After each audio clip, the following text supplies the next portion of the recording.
네, 사우스베이 장로교회 여러분들 평안하셨습니까?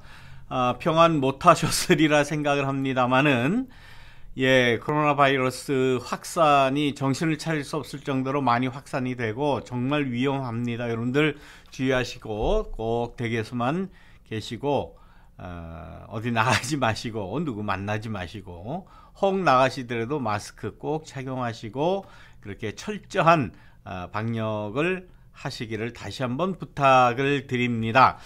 지난 시간에 이어서 오늘도 역시 갈릴리 예수 이야기 7번째 시간을 시작하도록 하겠습니다.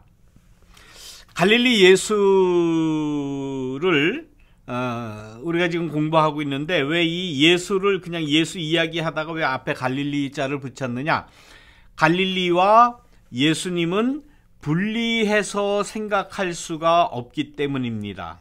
이 갈릴리 예수 그러면 갈릴리 예수 그렇게 우리가 생각을 해야 됩니다.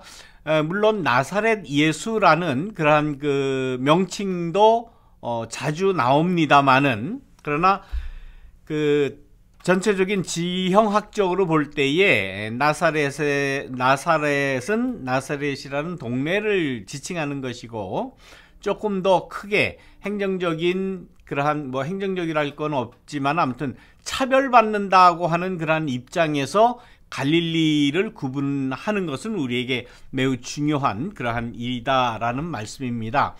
그런데 우리는 이 혹 나사렛 예수 혹 갈릴리 예수에 대해서 우리 신앙인들은 별로 그렇게 생각하지 못하는 경우가 지금까지 많이 있었지 않습니까?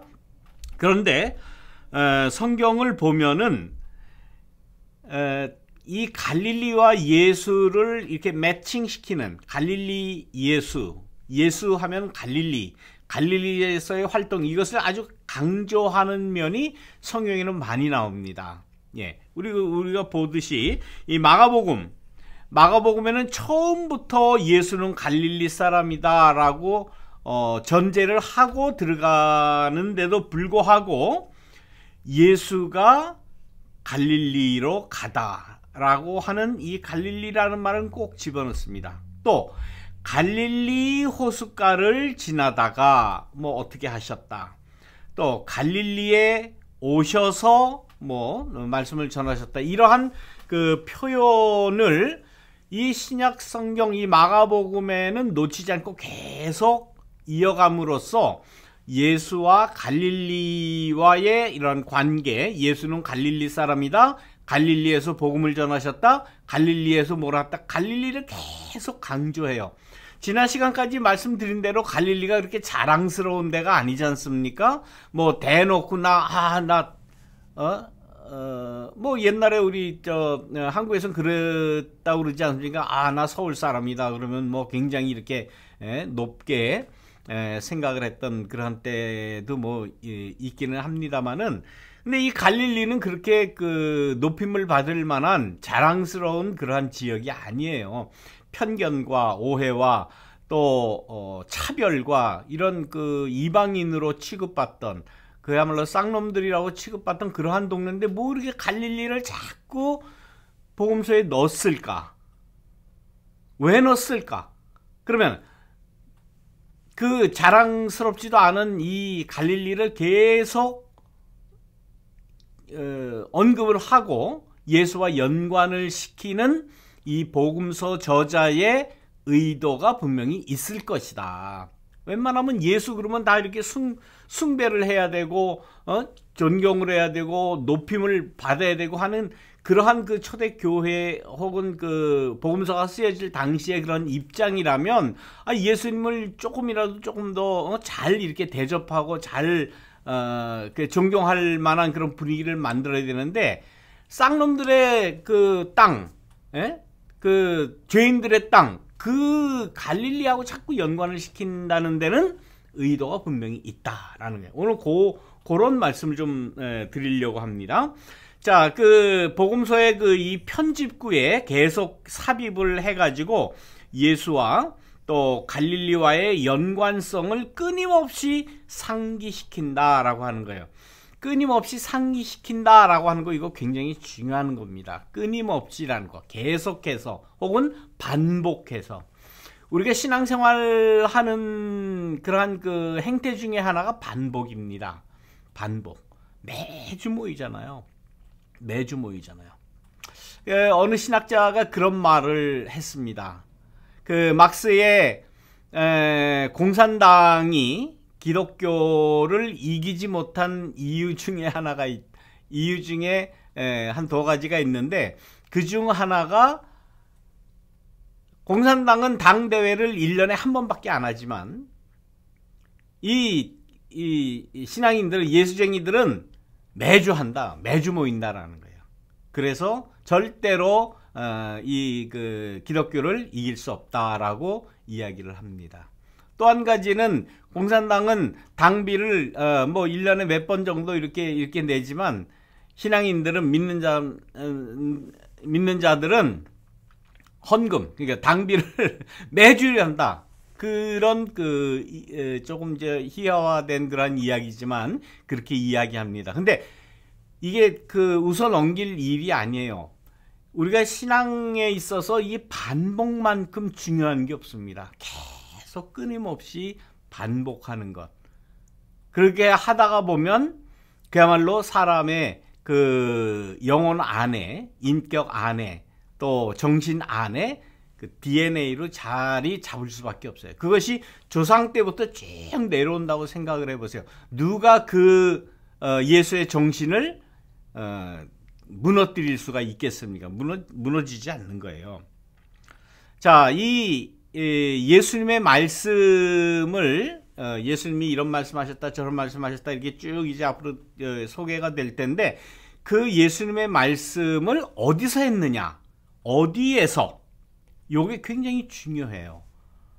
똑같은 말씀이라도 그 말씀을 어느 곳에서 어느 상황에서 얘기했느냐에 따라서 그 이야기의 성격이 혹은 그 이야기의 중요성이, 강조성이 확고해진다, 불변하게 될 수 있다. 그 말씀의 성격이 규정지어진다라고 볼 수가 있는 것입니다. 자, 그럴 때에 우리가 하는 말들, 또 우리가 인식하고 있는 그 상황인식, 지역적 인식, 이런 것을 우리가 늘 생각을 해야 된다는 말씀입니다. 예수님의 말씀도 역시 마찬가지예요. 그래서 이 상황이라고 하는 것, circumstance라고 얘기하죠. 혹은 또 status라고도 이야기도 하긴 하는데, 어떤 상황에서 어떤 언어를, 어떤 말을 하느냐, 이 상황을 떠난 언어는 추상화되어 버려요. 쉬운 말로 우리가 늘상 하는 말, 뜬구름 잡는 얘기가 된다는 거예요. 자, 신앙에 관한 한, 복음에 관한 한, 또 이 신학에 관한 한, 우리가 많은 사람들하고 토론을 하다가, 이야기를 하다가, 서로 이야기하다가 나중에는 이제 그만둬, 이제 종교 이야기하고 신앙 이야기하고 정치 이야기하고는 이제는 하지 마, 뭐 이제 이런 얘기들을 많이들 이렇게 하지 않습니까?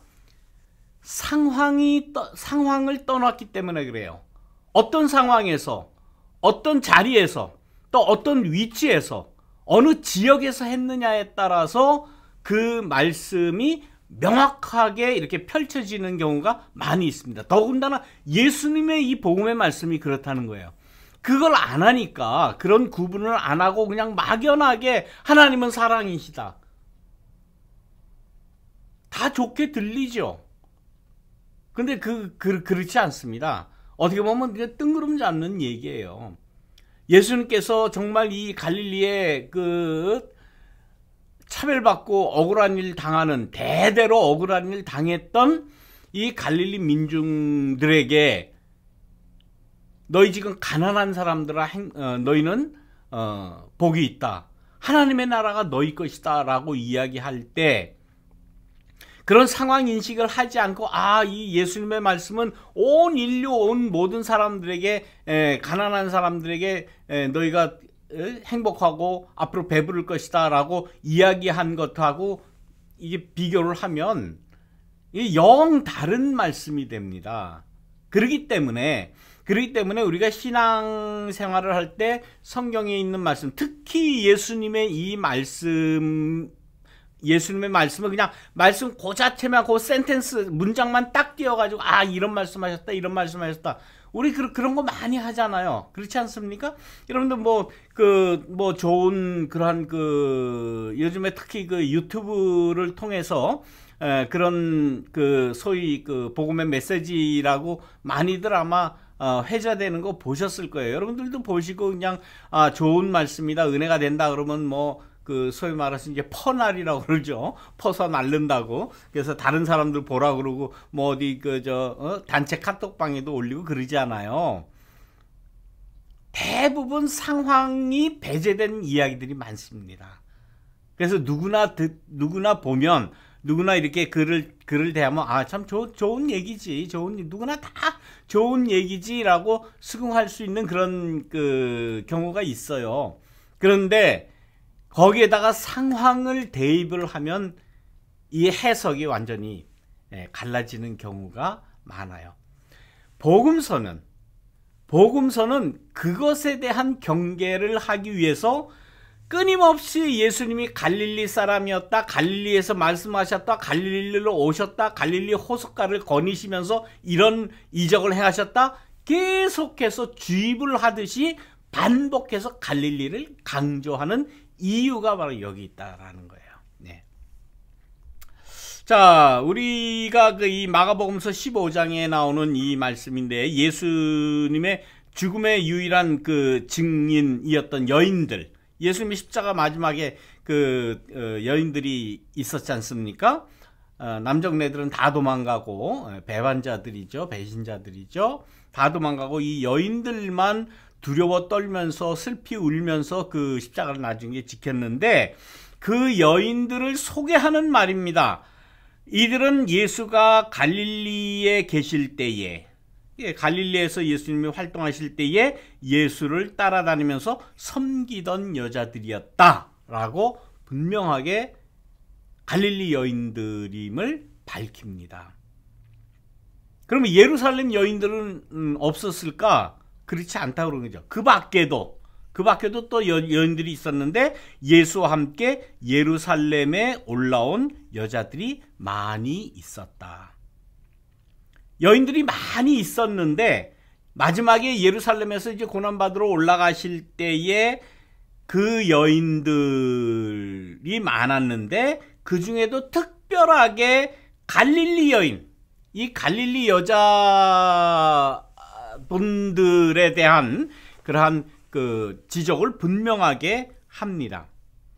그 다음에 이 가장 중요한 이 오늘 말씀에서 가장 중요한 말인데, 부활의 장으로서의 갈릴리를 소개하고 있어요. 부활의 장. 예. 부활의 현장이 어디냐라는. 우리가 부활 그러면 예수님 다시 살아난다, 다시 살아나서 우리도 예수님과 같이 부활할 수 있다, 모두가 다 막연하게 그렇게 생각을 할 수 있죠.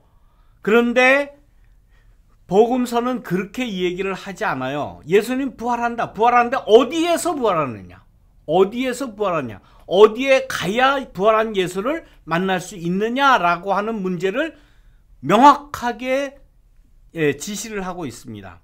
그것이 갈릴리라는 곳이에요. 그것이 갈릴리라고. 갈릴리 그렇게 우습게 보면 안 됩니다. 갈릴리는 예수님의 부활의 장소예요. 부활의 장이에요. 부활이 펼쳐지는 곳이에요. 부활이 계속해서 반복해서 예수 부활의 사건이 일어나는 곳이 어디냐? 예루살렘? No. 갈릴리에서입니다. 부활한 예수를 보고 싶으냐? 갈릴리로 가라. 예수님이 직접 이야기합니다. 내가 살아난 뒤에 너희보다 먼저 어디로? 갈릴리로 갈 것이다 라고 말씀을 합니다. 자, 마가복음 14장 14절 28절에도 이렇게 보면, 그러니 그대들은 가서 그의 제자들과 베드로에게 말하기를, 그는 그들보다 먼저 어디로? 갈릴리로 가실 것이니, 그가 그들에게 말씀하신 대로 그들은 거기에서, 갈릴리에서 그를 볼 것이라고 하시오. 두렵고 떠는 여인들에게 나타난 어떤 사람, 흰옷을 입은 사람, 혹은 무덤 동산지기, 혹은 천사라고 표현된 그 사람이 여인들에게 한 이야기잖아요. 분명하게 갈릴리라고 하는 그 지역을 명시를 합니다. 자, 이 마가복음 16장 7절, 이게 마가복음 제일 마지막 장에 있는 그러한 말씀인데, 부활의 장소가 예루살렘이 아니에요. 갈릴리라고 지명한 것은 예수의 소명이 무엇이었는가를 반영하고 있다. 부활하신 예수님은 갈릴리에서 만날 수가 있는 거예요. 그만큼 갈릴리라고 하는 지역적 상황, 그들이 받았던 역사적인 평가, 역사적인 불이해, 또한 차별, 이런 모든 것들을 염두에 두어야 부활이 무엇인가를 명확하게 알 수가 있다 하는 그런 말씀입니다. 자, 그러면 오늘 시간도 다 됐습니다. 다음 시간에 만날 때까지 여러분들 방역 철저히 하시고 평안히 계시기 바랍니다. 여러분들 안녕.